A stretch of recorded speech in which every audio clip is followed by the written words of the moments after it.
வணக்கம். இன்றைய காலகட்டத்தில ஸ்ட்ரெஸ் ரொம்ப அதிகமா இருக்கு, எல்லாருக்கும். இதுக்கு பல காரணங்கள சொல்லலாம். அதுல ஒண்ணு, நம்ம எங்க நோ சொல்லணுமோ, அங்க சொல்லாம தயங்கி நிக்கிறது தான். அதுவும் குறிப்பா நம்மளுடைய நெருங்கிய உறவினர்களுக்கு மத்தியிலும், நண்பர்களுக்கு மத்தியிலும் இந்த நோ சொல்றது வந்து ஒரு பெரிய சவாலான விஷயம். எப்படி சொல்லலாம்? நோ சொல்லணும், நோகாம சொல்லணும். பார்க்கலாம் வாங்க. நம்மளுடைய உறவினரோ, நண்பரோ நம்மள ஒரு இடத்துக்கு கூப்பிடுறாங்க. "வாங்க, இன்னைக்கு நம்ம எல்லாரும் அங்க மீட் பண்ணலாம். ஒரு கோயிலுக்கு ஒண்ணா போலாம். அங்க வந்து மீட் பண்ணிக்கலாம். இல்ல ஒரு மால்க்கு மீட் பண்ணலாம்." சொல்றாங்க. உங்களுக்கு போகணுங்கிற ஆசை இருக்கு. ஆனா வேற சில அலுவல்கள். சொல்லலாம். எனக்கு எனக்கும் வரணும்னு ரொம்ப ஆசை தான். ஆனா இன்றைக்கு என்னால வர முடியல. எனக்கு ஒரு மீட்டிங் இருக்கு. இல்ல வேற சில கமிட்மெண்ட்ஸ் இருக்கு.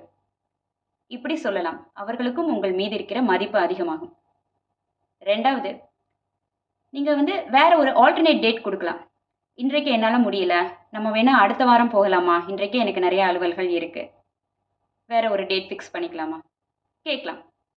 3வது விஷயம், சில பேர்ட்ட வந்து நோ அப்படி சொன்னாலே என்ன நெனப்பாங்களோங்கிற அளவுக்கு நம்ம பயப்படுவோம். அப்படி இருக்கிறவங்கள்ட்ட நமக்கு வந்து டைம் தேவைப்படும். நோன்னு சொல்றதுக்கே டைம் தேவைப்படும். பை டைம்ஸ் சொல்லுவோம். அவங்கள்ட்ட சொல்லலாம். இன்றைக்கு எனக்கு நெறைய அலுவல்கள் இருக்கு. இத பத்தி என்னால யோசிச்சு முடிவெடுக்க முடியல.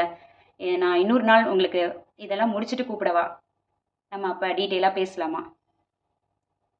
ஏன்னா, இந்த ஆற போடுறதுக்கு ஒரு டைம் குடுக்குறீங்க இல்லையா? ஸோ இன்றைக்கு இந்த வாரம் உங்களால முடியாதுங்கிற சூழ்நிலைய அவங்க புரிஞ்சுப்பாங்க. ஸோ அந்த அந்த டைம் கேட்குற இடத்துல அது ஒரு வின் வின் சிச்சுவேஷன் ஆகும். ஏன்னா, அவங்களுக்கும் உங்களுடைய சிச்சுவேஷன புரிஞ்சுக்கிறதுக்கான ஒரு டைம். ஓ! அவங்களுக்கு வந்து இவ்ளோ அலுவல்கள் இருக்கு. நம்ம உடனே கூப்பிட்டா அவங்க இப்ப வர நிலைமையில இல்ல. அவங்களுக்கும் பல கமிட்மெண்ட்ஸ் இருக்கு. அப்படிங்கிறத அவங்க தெளிவா புரிஞ்சுப்பாங்க.